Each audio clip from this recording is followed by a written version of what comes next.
Hi. Okay, hey everyone. It has been over a week. At least more than a week. And I've had the baby. So I never got to film my 38-week update. I don't remember why I didn't film on that Friday. It just didn't happen. But I was induced on Monday the 25th. And I think I touched on that on my 37-week update. That I was going to be induced for my cholestasis, or when I had cholestasis. So I think this one is going to be my labor story. And then I'm going to do a breastfeeding story. And then I'm going to do a 1-week update for baby. So first of all, let's just get him out of the way. He's sleeping. I wish I could have held him up. Maybe he'll wake up because he's been sleeping actually for a while. Abraham Publio was born on January 26th, 2016 at 9:13 p.m. 8 pounds 11 ounces and 20.8 inches long. So he was born at 38 weeks, 4 days gestation. And he's now adjusted, I guess.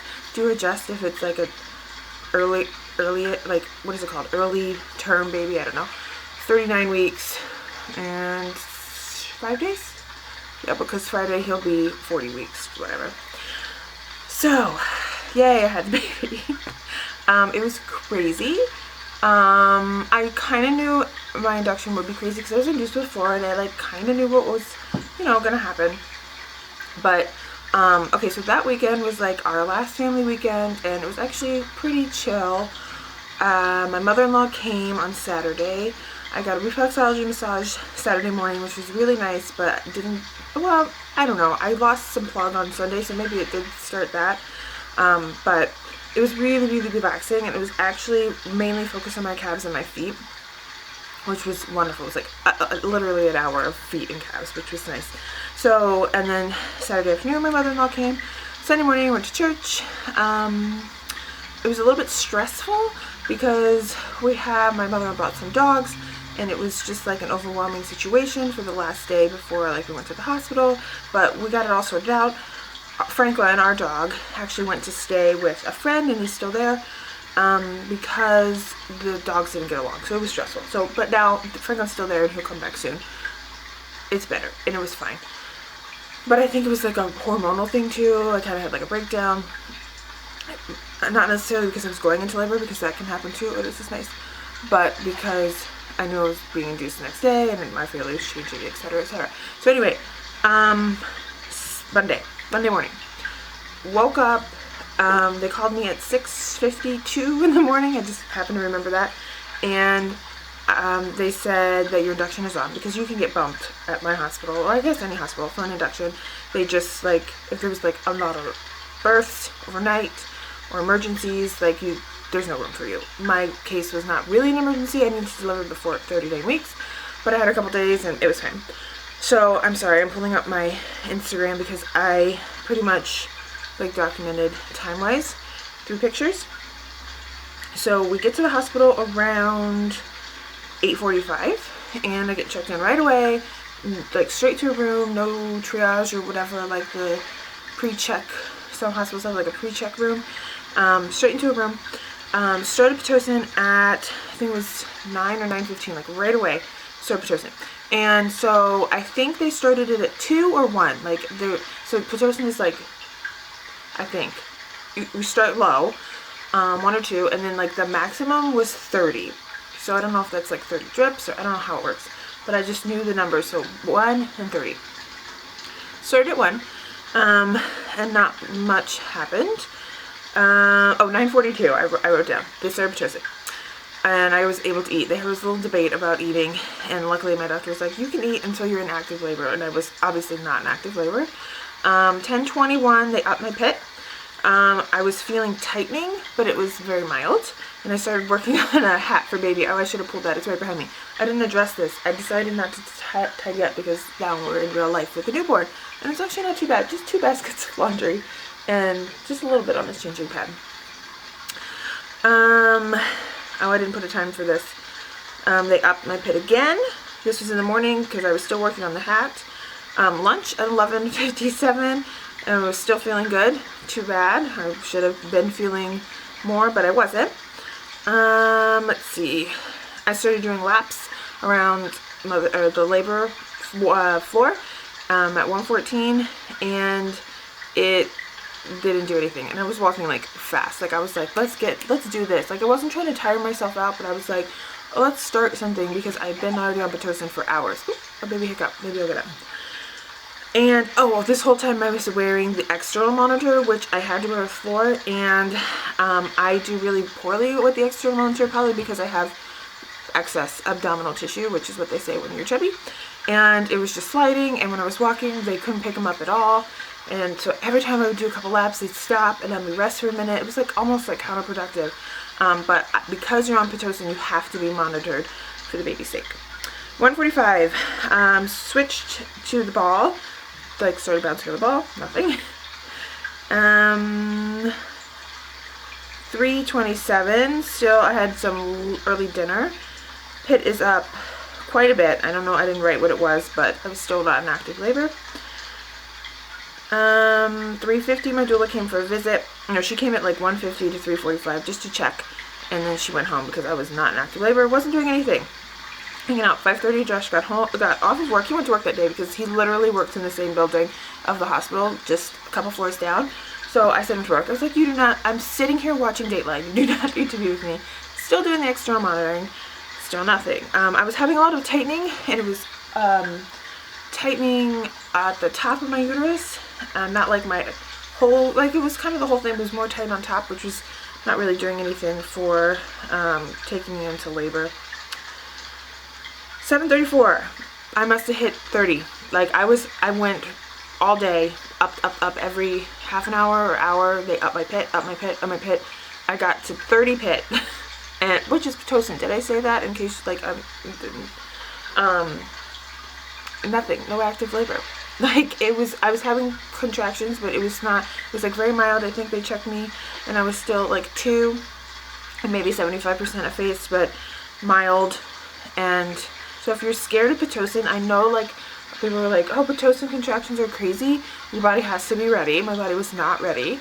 But let me address that before like I get comments. I had to be induced because of my cholestasis. It wasn't like I was being induced for nothing. Like the baby was in danger if we didn't get induced. So my body, even though it wasn't ready, I had to have the baby. Let's see. 8 o'clock, they took me off the pit. I was having some contractions. So they decided to let me rest. They were going to try the meso, which is misoprostol, I think how you say it, which is like the stuff they put in your cervix to further efface you, I think, and then hopefully it like dilates you. But you can't have contractions, like you can't have more than 3 contractions in 10 minutes, and I was, even though they were not productive, intense contractions. So they let me be off the Pitocin for a little bit. I had some bloody show about 9 o'clock that night, so now we're 12 hours into induction. I had requested the water birth room, and about that time, 9:45, it became open because there was somebody laboring there. So I was able to switch to the water birth room. Okay, the next morning, all night, they had me on the monitor. It was super annoying because they had to come in every hour to do my blood pressure and to check on baby because the monitor was sliding around. It was so annoying. I was so pissed off at that external monitor. Okay, 9 o'clock in the morning, my doctor was going on vacation, and I knew all this. I pushed for later induction date because I knew my body was not ready. And I said, okay, she was leaving that day, the 26th. I said, let's try the 25th, and I'm okay with you not delivering the baby, as long as, you know, we meet, and like I meet all the other people. And it was fine. So 9 a.m. in the morning, she came before that, left, and then the new doctor, which I had met before because I had to have a visit with him because, did I talk about this in my 37-week update? I went to a non-stress test and it wasn't good because the monitors weren't on, right? They sent me up to labor delivery right away. And I met the new doctor the next day because I missed my actual appointment with my regular doctor. So I met him and it was fine. So I'm glad that that happened that way. He broke my water and it was so weird. So before, my fluid was low. It was like 3% of fluid, which was why I was induced with her at 41 weeks. And it was so bizarre. It was so much water. It was just, it felt really gross. Like it was just warm, like pee like it just feels like you're peeing yourself, but not water, gushing. When you stand up, it's gushing. Like, it was just a really bizarre experience, and I just remember commenting on it like, this is so gross, and she's pouring out of me, which was great because he had fluid. Okay, so my water broke. They broke it because I hit 4 centimeters, thank goodness, which happened like overnight. Like, I don't think I was on pit, it was just like happening. And then, so they thought that it would really kick it off, 4 centimeters. Everything was going great. After they broke my water, things picked up. I was managing my contractions perfectly. Everything was going really well. I don't have a timeline because, like, I lost my timeline. Like, my doula came around 10:30, I think. Stayed with me. We did some balls. I sat on the bed a lot. I wasn't laying on my back. I was like sitting up in bed with my legs like this. So it was like a nice laboring position. Then I'd switch to the ball and switch back. And at that point, I think I was on nurse number 3 or nurse number 4 because I keep having shift changes. And she couldn't monitor me anymore. The baby was moving down. So it was really hard for her to monitor me. The things wouldn't stay on themselves, so she was having to hold it. So they started talking to me about the internal scalp monitor, which I was really against. In hindsight, I'm so happy I did it. But I was really upset about it because thinking about, you know, a piece of metal, like, it just goes right under the baby's scalp on the top to monitor how his heart rate is, and so that they don't have to do it externally, and it's more consistent and more accurate. So I hemmed and hawed about that for a little bit, and then I finally decided to move ahead and do the scalp clip. And I mean, I'm glad I was in active labor, but I wish I had a better timeline. I think about 2, I was at 8. And in my birth plan, I had said I only wanted to be checked by attendings, not residents. And I wanted it to be the same person if possible. But around that time, I was at 8. I was kind of begging to be checked. I was like, I feel pushy, I feel throw-uppy. I'm like, I want to be checked. So a resident came and checked me. And he inaccurately told me I was at 9.5. So then, but I wasn't really showing like push signs yet, which were really low, tightening contractions and things like that. Okay, so he came and checked me, told me I was at 9.5, and I started getting really excited. They pulled out like all the birthing stuff, the sterile things, prepped the baby bed, etc., etc. But then in the meantime, he must have gone and asked the attending to come in and check me because he wasn't quite sure if I really was 9.5. So, sorry, I keep messing with that. The attending came, and he checked me, and he said, no, you're still at 8, which was crushing, but I kept going. Like, I was like, okay, let's just get into active labor. I can do this. I'm managing beautifully. If every baby was like this, I could have 1,000,000 babies easily. I'm right on top of this pain. We're doing great. So, no. I stayed at 8 for a long time. I stayed at 8, so I think it was 2 o'clock they checked me, 2 or so. I stayed there until 5. So around 5 o'clock I started freaking out. Like, things were picking up. The problem was the Pitocin in my body. My body was not ready. It was not receptive to the Pitocin. And all the Pitocin was doing, it was giving me contractions, but it was not giving me the intensity that I needed. I needed them to be more intense, even though the Pitocin was upped and upped and upped. I needed them to be intense and to be purposeful and to move the baby down. And they weren't. They were just causing me pain. A lot of pain over and over and over again. So as much as it pained me, I was freaking out. Like all I was saying was like, I want to go home. I want to go home. I want to go home. I can't do this. Let's stop. I want to go home. I could not go home because obviously my water was broken. So I had to have the baby within a certain time period. But I was literally freaking out because it was getting extremely painful and nothing was happening. So after like crushing disappointment, if you know forced labor and delivery, I had it pain-free, meds, like nothing. Like I just had the baby. I was induced, but I didn't have any pain management. I had an epidural and I was not happy. And I mean, I can't say that I'm happy now because of the events that followed, but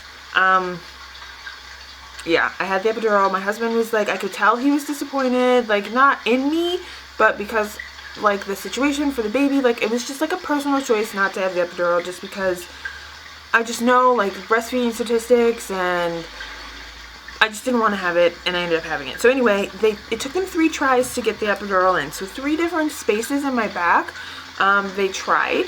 And I don't know how many times they can try, but I'm also assuming that was because of weight, and like she said my spaces were tight, and it's probably because like fat in between. It was hard for them to find the right space to place the medication. So there's that. And they finally got it. It was higher than like normal, but it was fine because like where I needed it to be numb, it was numb. So like from here, like my boobs down was numb. I have like sounds going, white noise. I don't know if you can hear it for the baby, but I could feel my toes. Like I could move my toes just fine. I could move my legs pretty good, but it was like boobs and tummy were numb too. But okay, so I got the epidural, and I stayed at 8. I was at 8 for a long time. I got it at 5. And maybe 4 hours. I was still, because I didn't, no, it must have been like two hours. It took me 2 hours to get from 8 to complete. So, which if you think about being in transition, I was in transition, which is like that 7:30 to 10, from 2 in the afternoon until 7 at night. So 5 hours of transition, which normally it's quicker, but I knew from my previous induction that I didn't have a quick transition either. So I did have relief.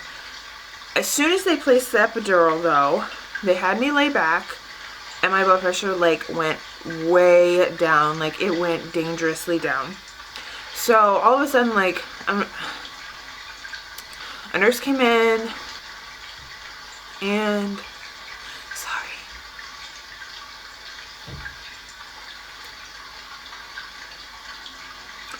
the nurse came in, and like I couldn't see because I was on my back. So like on my back on my side, and all I saw was her face, and she put an oxygen mask on me.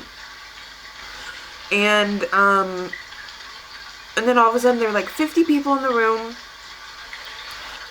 Okay, and this is why I'm glad I had the scalp clip, because they could monitor the baby, which is why they were concerned, because he dropped his heart rate as well, because my blood pressure was so low.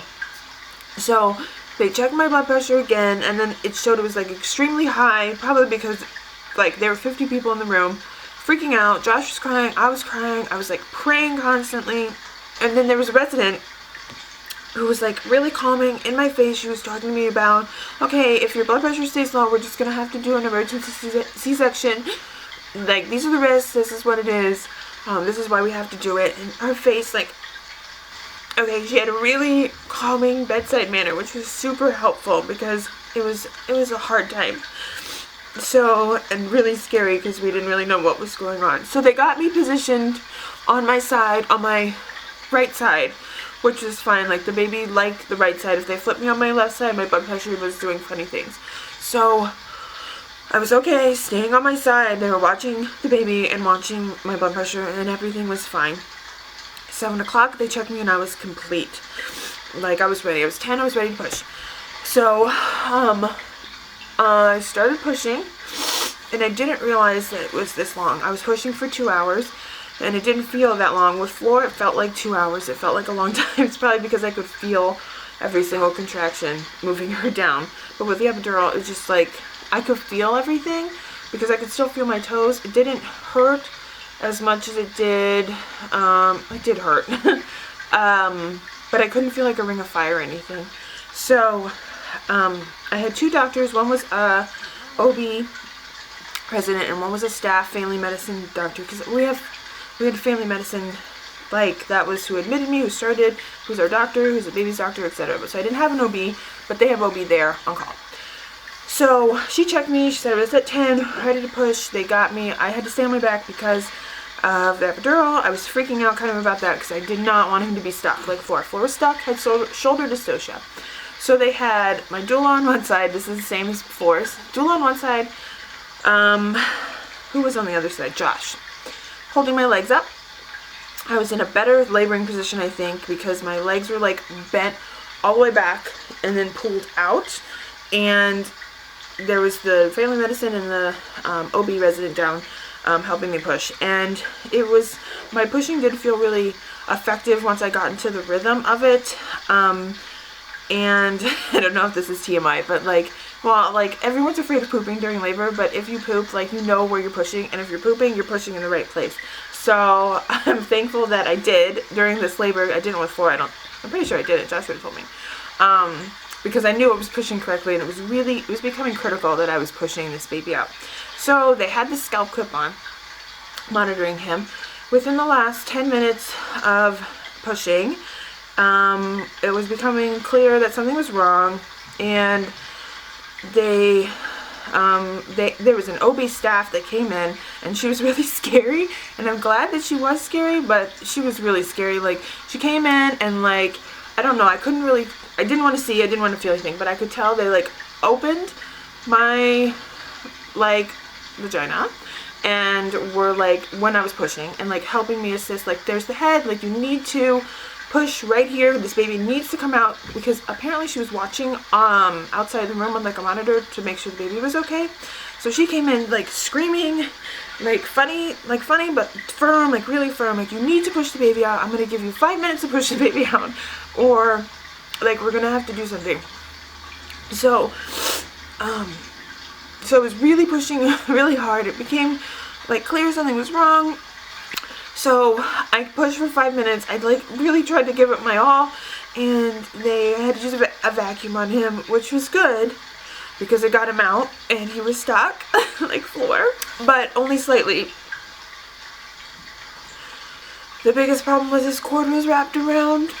His heart rate got really low within the last 10 minutes. Like, when I was having a contraction, his heart rate was really low, and then when I would stop, it would go right back up. So it was because he was stuck and he had his cord wrapped around, and so his oxygen was cut off. So when they finally used the vacuum and got him out, he didn't breathe. I think it was 5 to 7 minutes, and on his own, he didn't breathe. Like, they intubated him, but I think he was not breathing for like a minute or so. And he was extremely blue, and he was really awake, but not crying, just stunned, they said. So they took him over to the incubator right away, or the little warming thing, and they started working on him. And so they intubated him. They were making him breathe on his own, and Josh was over there, and I was, of course, like screaming, like, not screaming, but like asking about, how's my baby, what my baby doing? And they couldn't really say anything until he started breathing on his own, and then they said, well, we have to take him to the NICU, which obviously was fine. So they did let me touch him. Like, right when he came out, I was able to touch his arms, not do skin to skin, but just touch him and see him.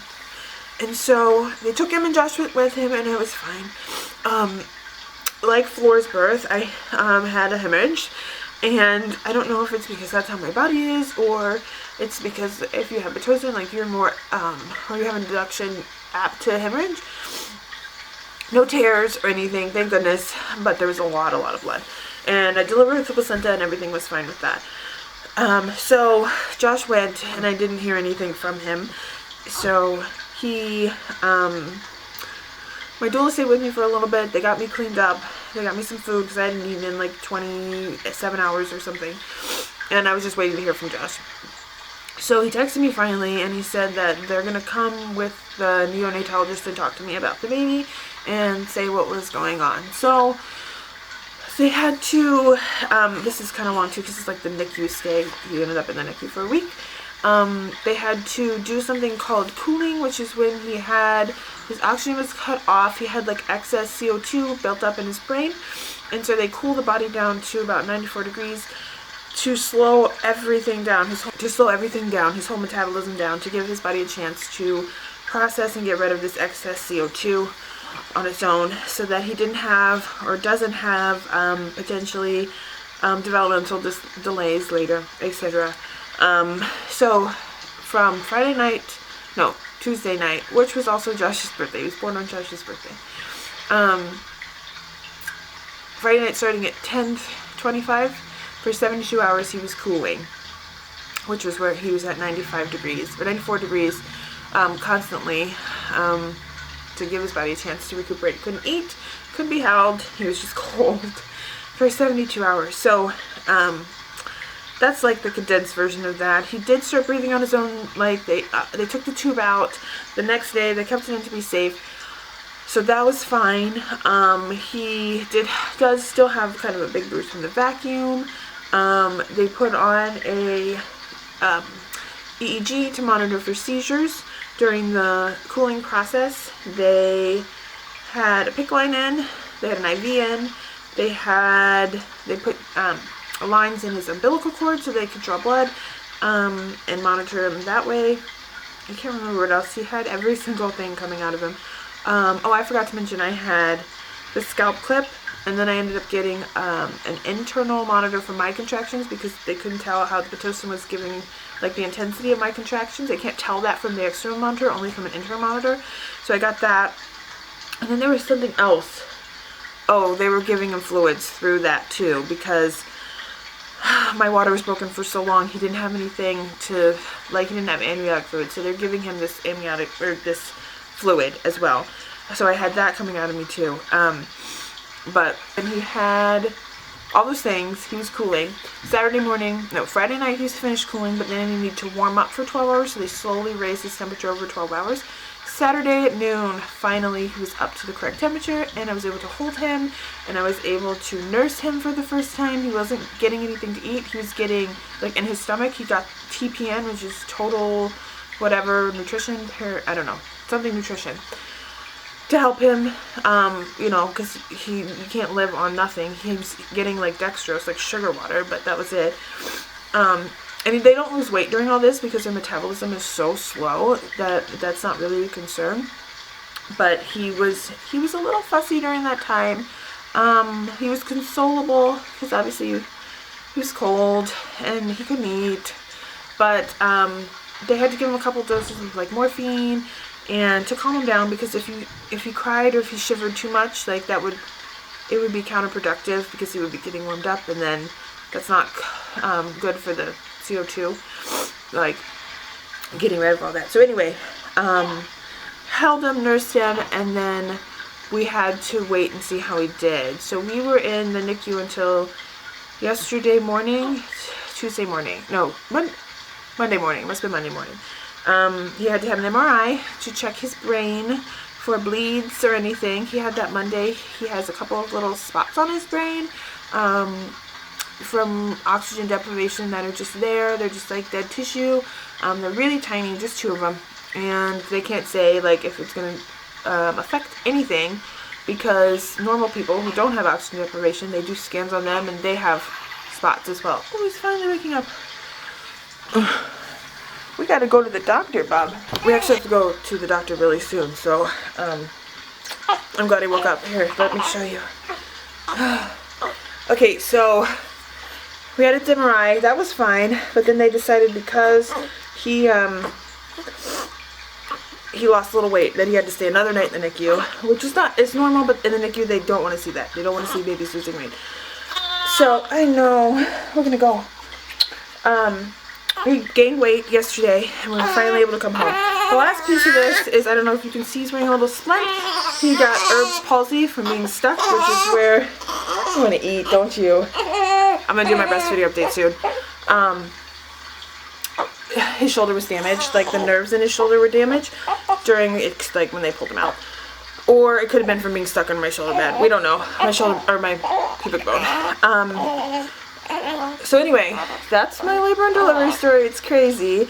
I might do a whole separate video on my thoughts about, I know it's really early, but on if we have any more babies, which I would love to have more babies, what I would do, or what I would do differently. But right now, I'm going to go nurse this baby, and we're going to go to the doctor, aren't we? Oh, I just love that. Give me the milk.